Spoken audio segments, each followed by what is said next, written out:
Hello then, and I'm Francis Seeley from Global Net 21 and MPhil Voices, and we're about to do one of our regular webinars that we do once or twice a week, usually twice a week nowadays, so it's quite a schedule. And in this one, we've got Simon Hooper with us, and he has spent a long time looking at how you can increase the care of older people, and to do it by digital means. And that's what we're going to talk to him today, because it's becoming increasingly important, and the COVID has shown how important it is, but it was important even before that. So we're going to talk about how that can be done, and how that can be done, which is just as important, how it can be done securely. So Simon, welcome to the webinar today, and it's great you're here with us. So I think we ought to start by you just saying very briefly something about yourself so people know who you are. My background, yes. It has to be said, first of all, a confession. I'm not from the healthcare sector. My background from the point of view of technology is the oil industry. But like so many people in healthcare, I think these days, certainly those who seek to create innovation, it was personal experience. In my case with my mother, who was cared for 15 years, it has to be said, post-misdiagnosis, that caused me to want to focus my skill set, if you like, on bringing technology to bear on improving person-centered care. So my background is technology, the oil industry, and a stint in sales and marketing, and a lot of time spent watching the healthcare system and carers do their best, but being inadequately supported by technology. But, you know, that is a big shift, isn't it, from being, I think you were a geologist, to working in care. Why did you make that shift? I know you talked about your mother, but, you know, geology is a really big topic. Why did you make that shift? It's an interesting one. I mean, I look back and I often wonder how the hell I got where I am, but in the reality, it's a logical pathway, because I'm going to confess I'm old enough to have been one of the first people to bring technology to the oil industry.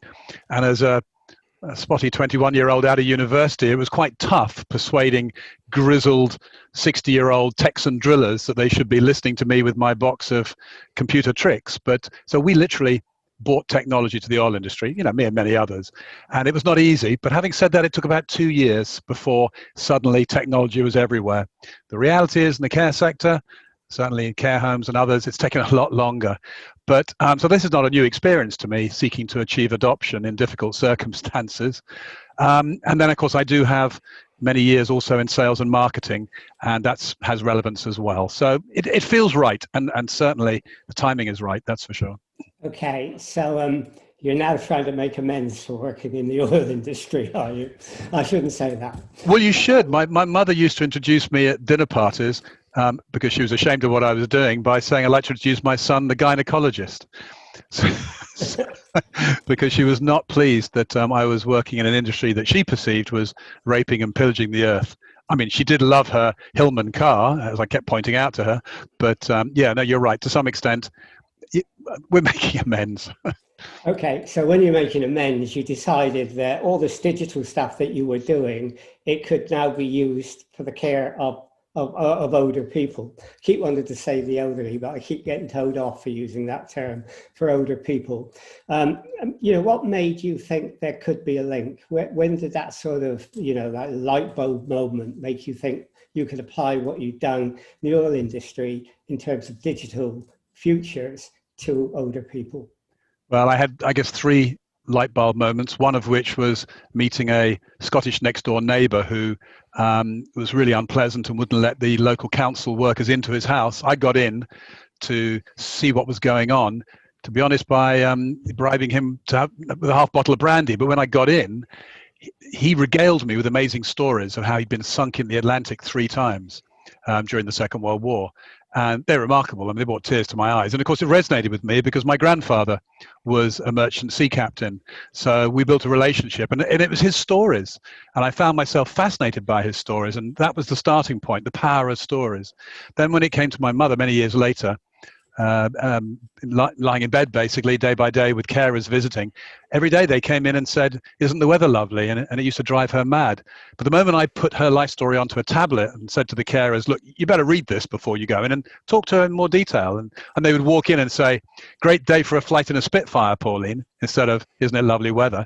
everything changed, and she really, well, her condition improved. The carers were having more fun on the strength of the stories that were in there. And then the company that was supplying the carers said, look, would you do this for our other clients? And it literally started from that point. My mother off her medication because she was having fun, carers enjoying themselves, the business making more money.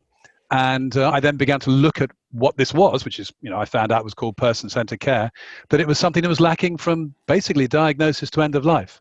And then, much to my wife's chagrin, I quit my job and started building something with a partner who I found, Etienne, who was doing the same thing for his French grandmother, capturing her French songs from a past era. So it's the power of, well, we're all defined by our stories, and I began to enjoy the power of storytelling and the impact it can have on people's well-being and quality of life. So this is sort of a mother and grandmother story, which is very interesting because storytelling is important. And did you think, when you gave the examples then about not just saying it's a nice day, of creating in carers and the older people a degree of empathy? Well, absolutely. We all relate to those who we find commonality of interest with. In some form or other, and our system does just that through the delivery of activities of all types, reminiscence, games. It finds common interests, and of course, once you've got common interests, you're engaging on a basis that is very human, as opposed to helping someone out or supporting them. You're having fun. So we have. I'm a great believer in sort of sound bites and mantras, and we consider what we're doing as health by stealth.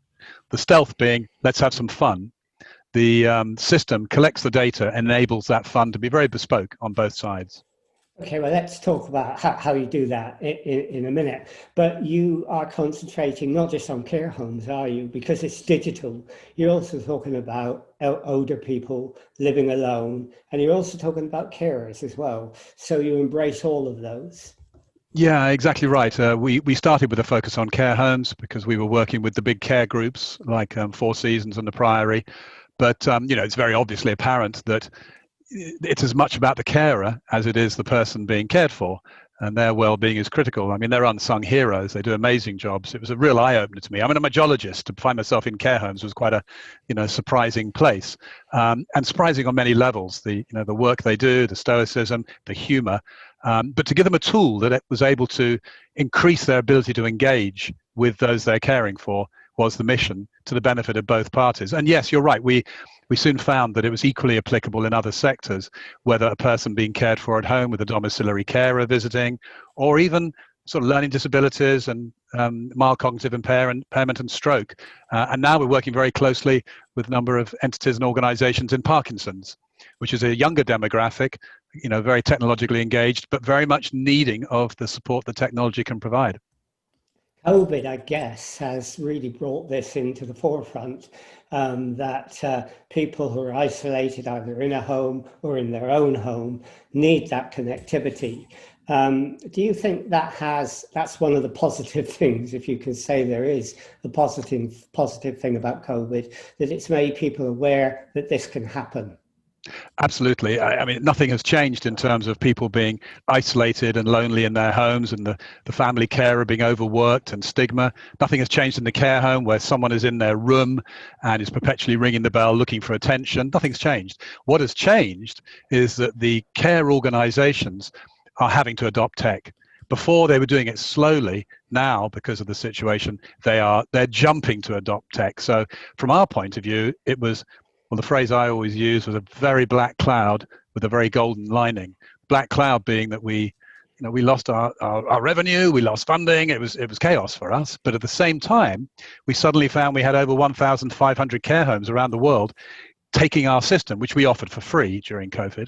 So we suddenly were inundated with demand. And that was because of their recognition that getting to know the person, activities, remote family engagement, all those things that they were doing before now could be done digitally. And so, yes, our demand has literally gone through the roof globally.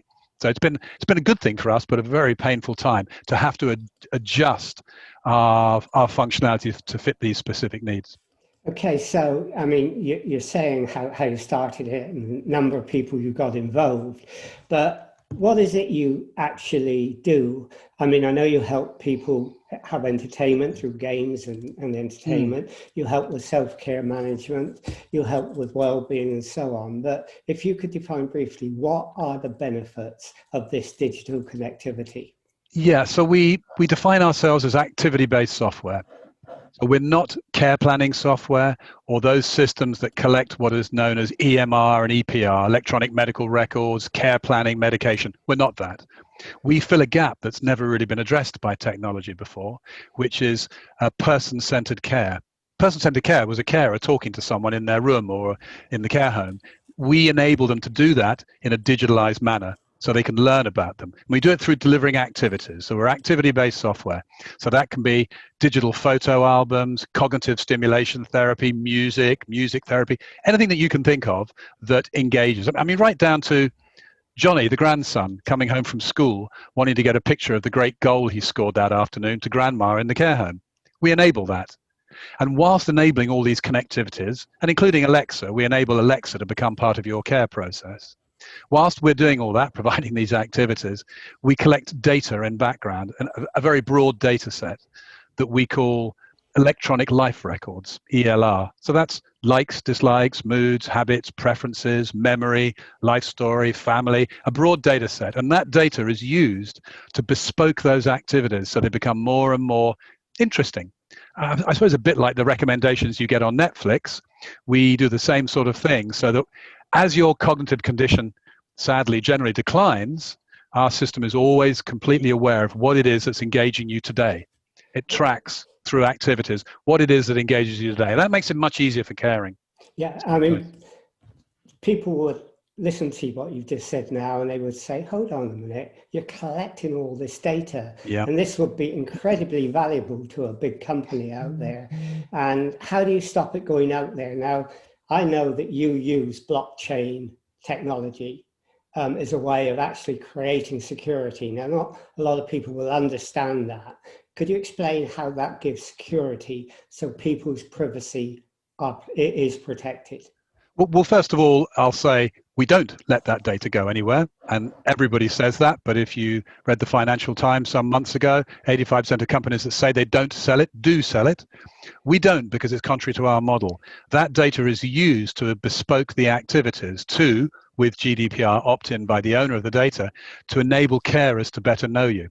But of course, you're right, it does represent a golden opportunity because we hold a huge data set.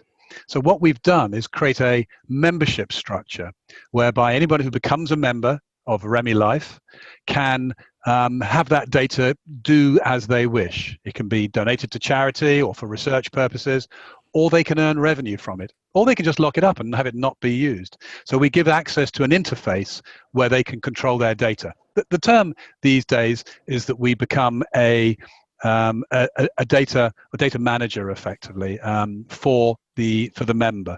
A data trust is the technical phrase. So the answer is we don't. Now, how do we prove that we don't exploit that data? Well, that's where blockchain comes in.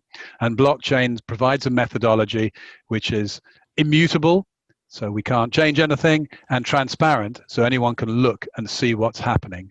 That's the first element. And the second element is the blockchain provides a rewards mechanism. So whatever you do within our system, so I think right now we're probably on Zoom, but if you are a Remy Life member, you'll be using our video conference system, which is called Remy Meets.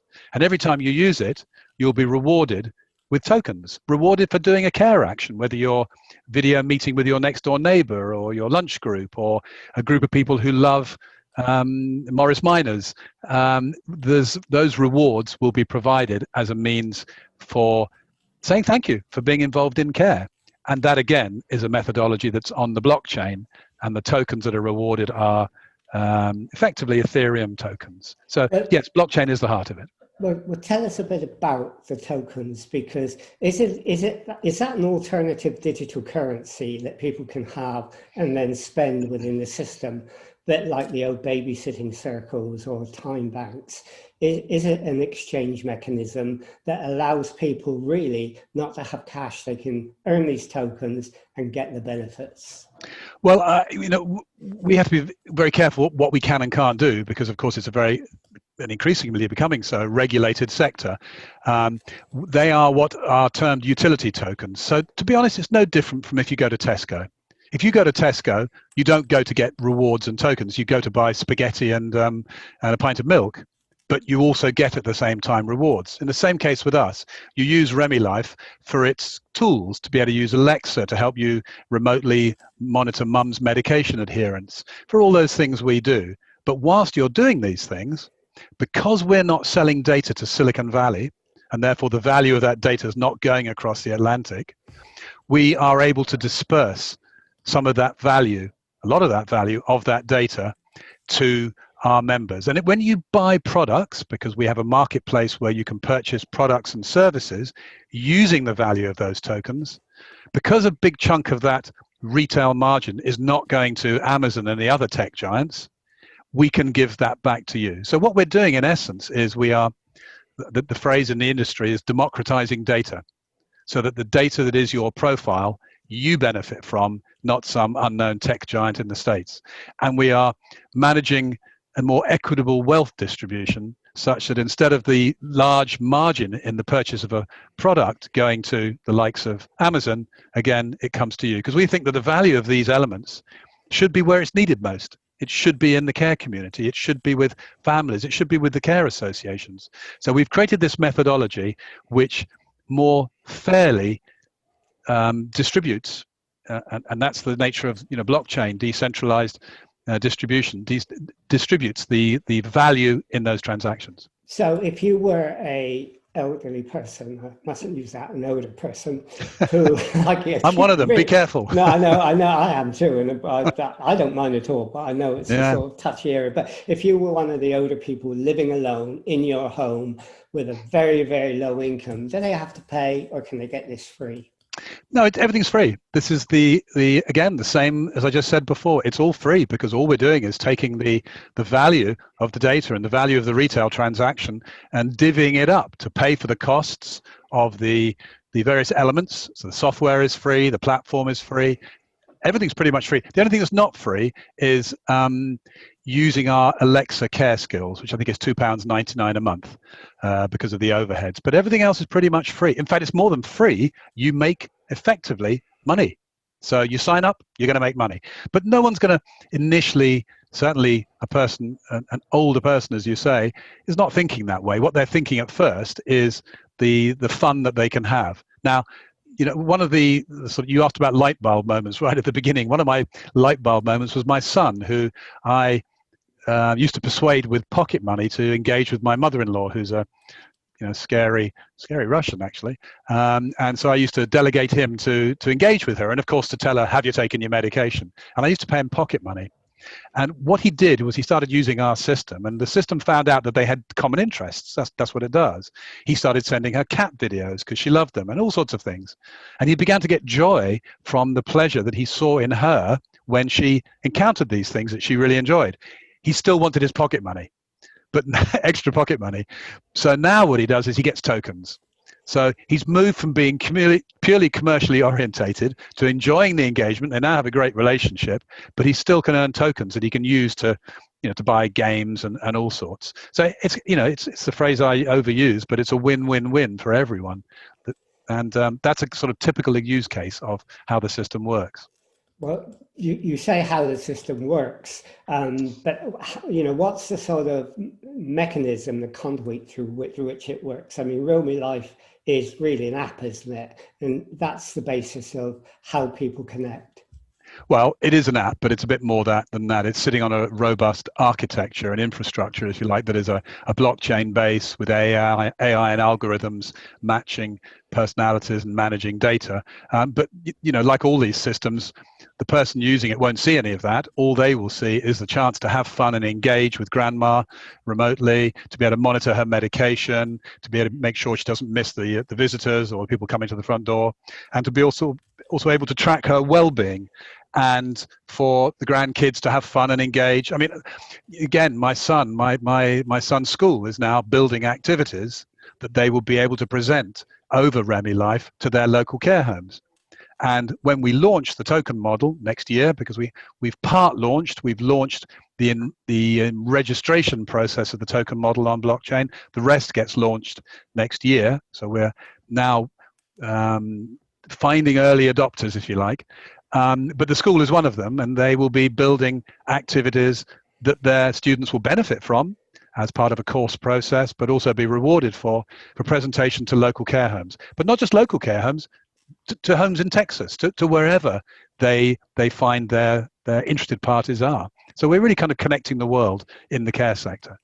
Okay, so I mean that's really interesting, working with schools, and I think a lot of people would be interested in that and following that through. But can you give one or two examples of the type of connections that are made because of the digital connectivity you have that will make it clearer about the benefits of what you do? I'm not sure what you mean by connections, but we are connecting the family care circle. So a person who's isolated, whilst they may have a family care circle, there's no doubt the family are too busy often to engage as much as they'd like to. The grandkids find it difficult engaging because of lack of common subject matter. It's awkward. That's what happened in my family.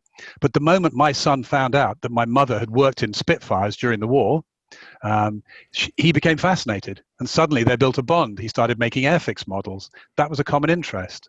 So the starting point is achieving engagement. And indeed, family members often won't engage as much as they like. But if mum started talking about something that was dear to their heart, my mother started talking about her time in Manchester Art School.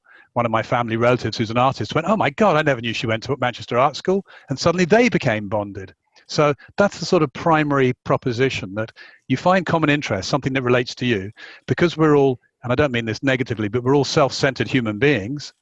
The moment something clicks and resonates with our inner definition, you'll engage. So that's a primary engagement. But then there's the next door neighbors. How many people engage with their next door neighbors? I found out that my next door neighbor had been sunk in the Atlantic as a merchant sailor. And I spent my childhood sitting on my grandfather's knee as he drank my dad's whiskey, being regaled with stories of seafaring days. So suddenly I found my next door neighbor was of interest to me. So that's, using technology, you can stretch that power of engagement globally. Yeah, literally globally. You when I talked to you before, you gave me an example of that, where you had an entertainer, I think it was in America, who then went to a care home through the digital connectivity. Yes. And that, they could get entertainers all over the world who are willing to join the system and link in with homes. Exactly. So care homes are, because of COVID, unable to have magicians come in and perform, or musicians perform. One of the requests we got from these 1,000 care homes all the time was, can you find a way for performers that normally visit to perform remotely? And that's what we've done. We've built a marketplace, a video conferencing broadcast tool that makes it possible for a care home in Clapham to have discovered, using our system, that they've got 5 residents who love motorbikes, and then to go into our marketplace and search on motorbikes and find that the Los Angeles Hells Angels putting on an event in a week's time where they will show their Harleys to anyone who wants to look at their Harleys, and they will charge £5. Now, if that care home had got a group to come around and visit them, magicians or whatever, they'd probably pay £80 for that 1 hour performance. But now that magician, or those Hells Angels for the fun of it, can charge only £5, but they'll make more because they are performing to 100 care homes. That's £500. And the care home's only paying £5 instead of £80. So what we've done is use technology to power or empower the economy of scale for those like care homes and bike lovers who don't normally get access to the economy of scale. And that has quite an impact financially. So, I mean, how advanced are you in this project? I mean, how many people have you got involved? How many care homes have you got involved? Are you at the beginning? Are you on takeoff? I mean, where exactly are you? We are in the plane, off the ground, but building it as we fly, to use the metaphor. But what that means is we're in 1,000 care homes now around the world. We have learnt what we needed to build at the beginning of COVID, as I mentioned to you. We are launching next week, maybe the week after, the full new upgraded Remy Life module. We will launch our website with all those things that I've just defined in a couple of weeks' time. So we're there. We're there in terms of people earning tokens from enrolling and doing some of those things I've said. But with regard to being able to cash in the tokens and use them to buy a bunch of flowers, for example, the date I quote for that is April the 1st next year. So we're launched to the point that early adopters will be able to use all our technology to provide care. So, you know, it's alive and kicking in a couple of weeks, let's put it that way. But to make it really, really work well, you need to create a network, don't you, of care homes, voluntary associations, GPs, everyone. And that's a big ask for you. That's a big task to do. How are you going about doing that? I don't think that is such a big task, to be honest, because we're doing something that's unique.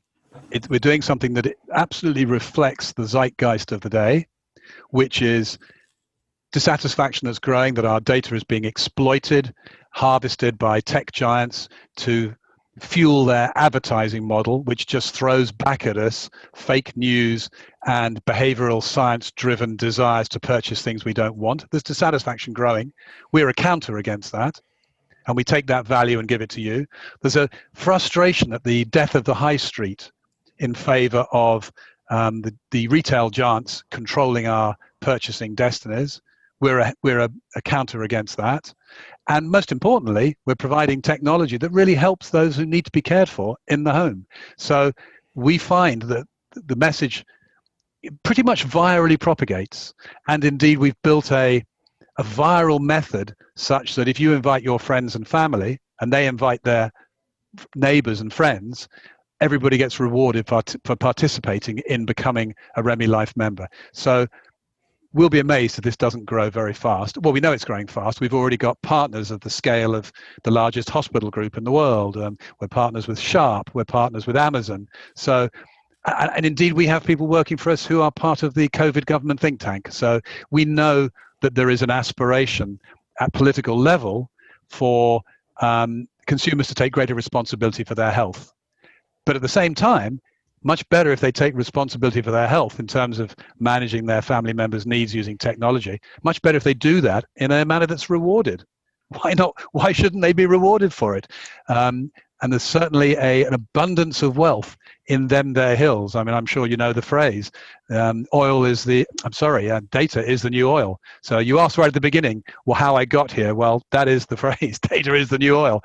I'm in the business of having that new oil data be fairly distributed as opposed to centralized within the pockets of the top 5%. Okay, so you're sort of in takeoff, you're up in the air, you're looking forward to the future. 2 to 5 years' time, where do you think you will be, and where do you think digital inclusivity will be for older people? 2 to 5 years' time. Well, it's the 5 years' time is very hard to say. The world's moving so fast. We're already integrated with social robots. The knowledge set that we collect is able to empower a robot to know you better. So at the moment, we're working with Alexa to be that engagement point in someone's home and personalizing it as much as possible. But undoubtedly, in 5 years' time, we'll have robots in our lives. And as I say, we're already on that basis, working on that basis. 2 years' time. My model for 2 years' time is, bearing in mind we're creating a safe environment, courtesy of blockchain and knowing the person. Within 2 years' time, we'll have a 14-year-old boy in Guatemala learning English safely from a 65, 70-year-old woman who speaks Spanish and English. In other words, enabling those who are over 65 to have jobs and a sense of self-worth using their skill sets to be able to impart them effectively to those around the world who have need and benefit of them. I think we're going to find, we hear about the death of globalization right now, courtesy of the world that is emerging. But I think that being able to bond communities in a safe and personalized manner, as opposed to a corporate manner, will have a radical impact on how we all see each other. So we like to think I know they're very grand aims, but I'm a blue sky thinker. I like to think big. I like to think we'll be all talking through the power of technology in a manner that is decentralized, not being managed by the tech giants, not being controlled by all those entities that control us, but by us just engaging with each other. And I think that could have a radical impact on society. I'm optimistic anyway, let's put it that way. Okay, so you're optimistic, you've got a huge scheme. you're decentralizing power, you're decentralizing data, you're connecting people in all sorts of different ways. So if people wanted to find out more about you and about how to get involved in any way at all, where would they go? How would they do that? Well, they would go to remelife.com, remelife.com, and they would, for the next 2 weeks, they would see literally our beta site where we've been collecting data from people and early adopters to see what it is they want. In a few weeks' time, they'd see the RemiLife platform ecosystem be fully launched. And in both cases, you can sign up as a member now, and you'll be part of the process. You'll be able to use the app from next week. You'll be able to use Remi Meets, the replacement for Zoom, immediately today.